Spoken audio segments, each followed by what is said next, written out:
ko na sana siya inilove team kay dun sa isa, no? Kung alam ko lang na ganito nangyayari. Ito na yung pinakamalalang nangyayari talaga sa akin. Oo, talaga. Ano si Insan ngayon? Talagang stress si Insan ngayon. Kung si Insan else nakasuhan, kahit ako mismo, di ko matatang. Noong una'y akala ko'y saya lang ang dala, mga ngiti at tawanan sa bawat eksena.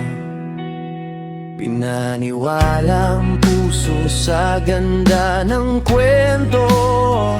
Di ko nakita ang unos na darating sa dulo. Habang lumilipas ang panahon, may mga bagay na hindi ko na kontrolado. Kung alam ko lang na ganito ang mangyayari, sana'y hindi ko na pinilit ang dapat ay kusang mangyari. Sana'y hindi ko nilove team si Insan Neds noon, kung ang kapalit pala ay lungkot at samot-saring tanong. Pero sa bawat pagkakamali may aral na naiwan, na hindi lahat ng maganda sa simula ay hanggang wakas masisilayan.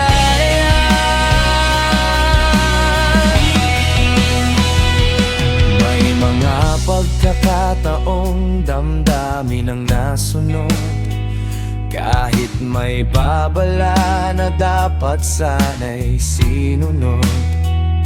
Akala ko'y sapat ang saya para manatili, ngunit may mga bagay talagang hindi pwedeng ipilit. Ngayon ay mas malinaw na sa akin na ang bawat desisyon ay may kaakibat na hamon din. Kung alam ko lang na ganito ang mangyayari, sana'y hindi ko na pinilit ang dapat ay kusang mangyari. Sana'y hindi ko nilove team si Insan Neds noon, kung ang kapalit pala ay lungkot at samot-saring tanong. Pero sa bawat pagkakamali may aral na naiwan, na hindi lahat ng maganda sa simula ay hanggang wakas masisilayan.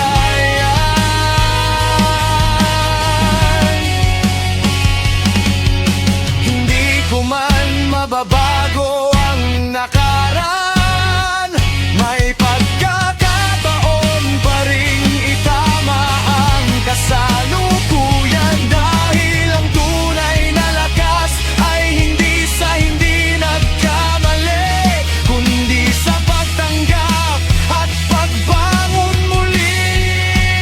Inalam ko lang na ganito ang mangyayari, marahil ibang landas ang aking tatahakin. Pero salamat pa rin sa mga aral na natutunan, dahil sa bawat sugat ay may bagong karunungang nakakamtan.